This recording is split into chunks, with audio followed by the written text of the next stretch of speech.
Good afternoon. Pleasure to be with you on another Monday as this is Game Time Weekly. I'm Dylan Corbett, and we've got a football loaded show for you, which is going to be out on this Monday. And for your leisure to consume on YouTube, make sure to subscribe. Back again on another Monday to recap the week that was in football, Thursday through Saturday. Of course, the bulk of which was on Friday. And almost too much to get to. We're going to have some highlights from you. Somehow we always start in Lakeville, right? It's got home of the two premier programs in the state. Of course, tons of premier programs all over the state, but North's number one. South, of course, has been a dominant over the last decade, and just maybe some question marks after this year. They were in an insane game against Rochester Mayo. Mayo's been a thorn in some people's side. You don't really see him coming. They make the trek up and they take on the Cougars, and this one came down to the wire. Let's waste a little time and get to these insane highlights here for the Cougars. I formation behind Gavin Dean. Dean hands it off. There goes Jonah Shine. Jonah Shine has a block, and he is into the end zone for a Lakeville South touchdown from 30 yards out. Gavin Dean hands it off, up the middle, goes Bo Bachman, bounces it outside. Bachman has a block. Bachman has the edge, and he is in for a Lakeville South touchdown. One from the 7. And that is a touchdown right up the middle.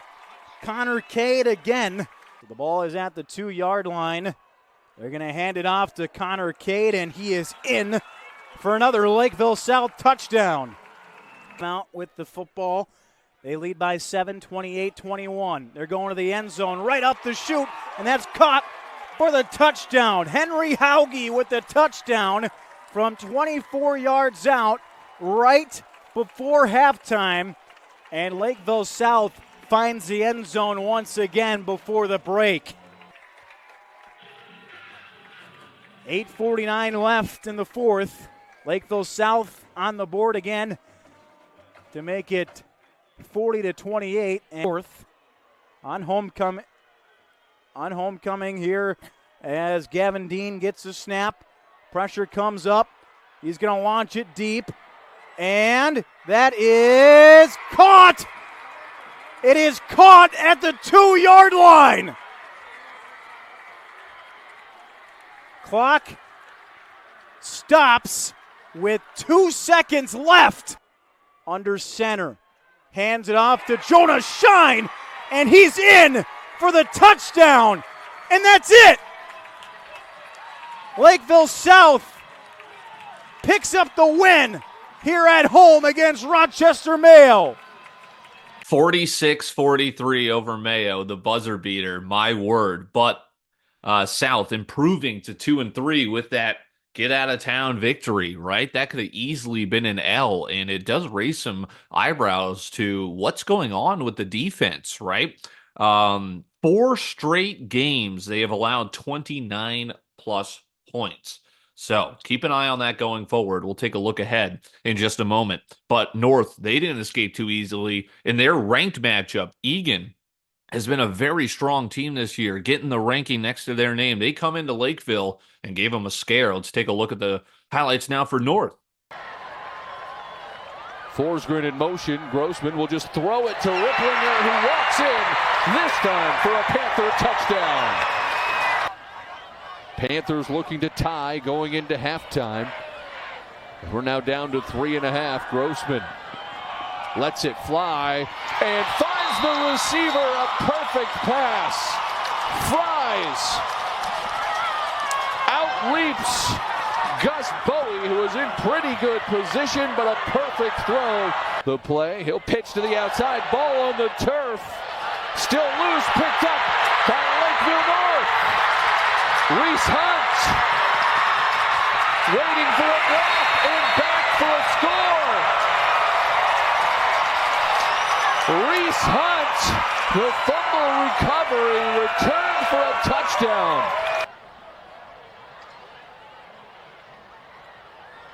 Dropping to throw, looking for it all. And it is caught at the 1.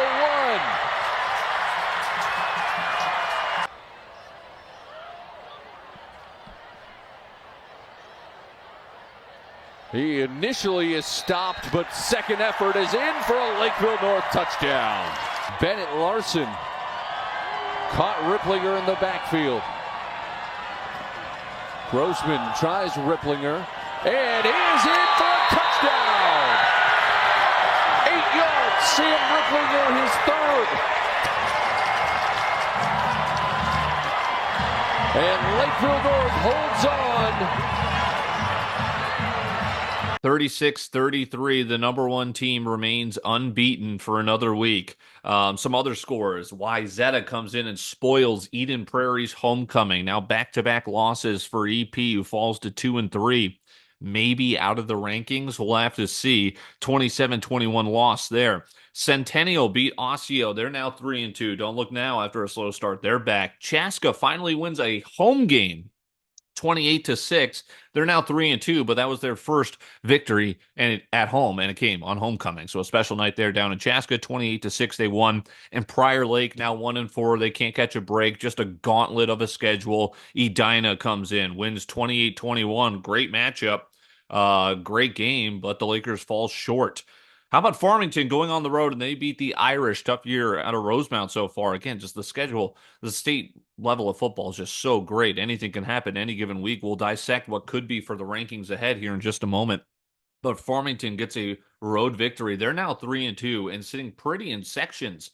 We'll see maybe if they can hold on to the 2 seed there as they trail Lakeville North. They win 21-14 on the road.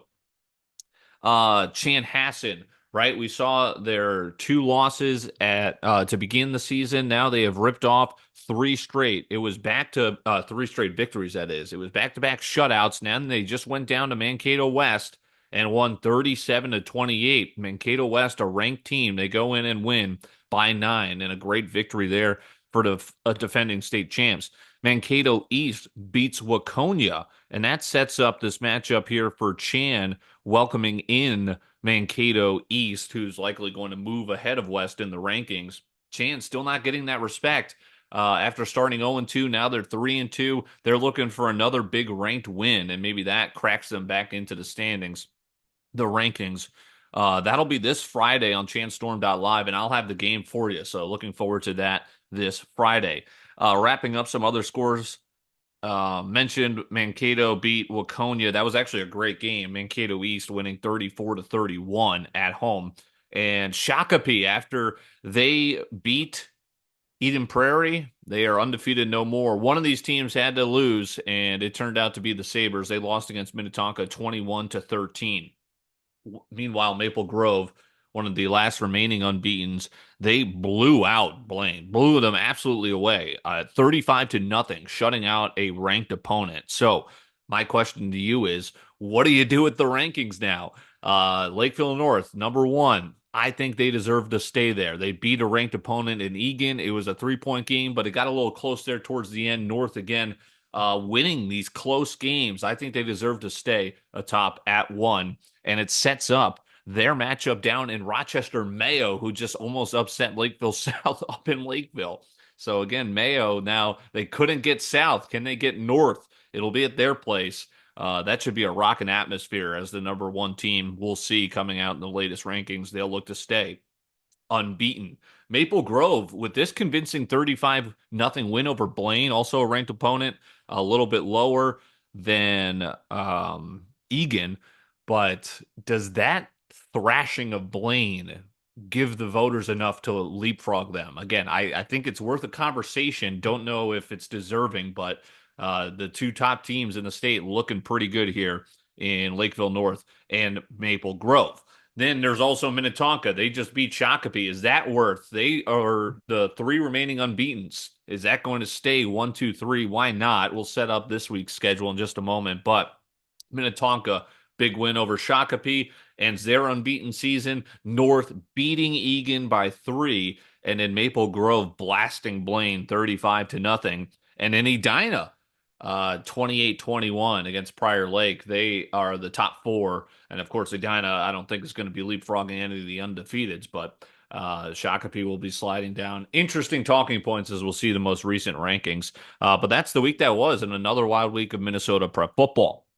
So let's take a look now at the schedule ahead. Farmington is headed to Eagan. Can they keep raising some eyebrows and maybe they get another statement victory on the road after they just beat Rosemount?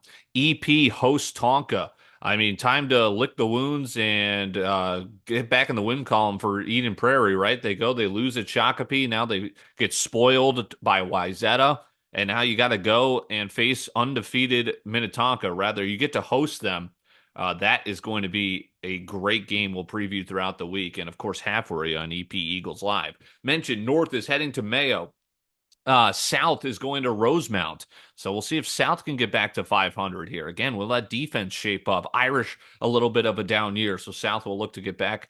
We'll keep on track trying to get to 500 there. Here's we're already on to week 6. Shakopee is going to host Edina. My word, what a week in football we have for you. Chanhassen has got Mankato East. We've got Shakopee hosting Edina and EP hosting Minnetonka. It's a great week to be locked into Gametime Media and all our umbrella schools, as we'll have the live streaming rights to all of those games.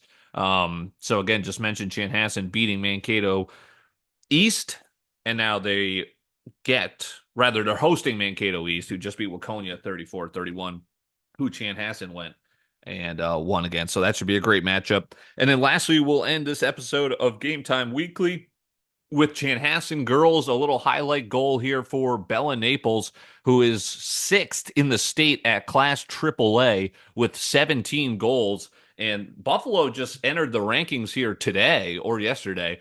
But so they drew Chanhassen, and they were in the rankings. Chanhassen 6-3-4 now. I've been highlighting their season, how good it's been all year long. A little bit of a slow stretch here, but the hard-fought draw with this sensational goal. Let's take a look, and then we'll bid you adieu until next week. Trying to split the middle. Good-looking ball. Extra pass is there. Here it is. Naples with the right foot blocked. Still a chance. They ran into each other. Naples to the left foot. Shot curling. In!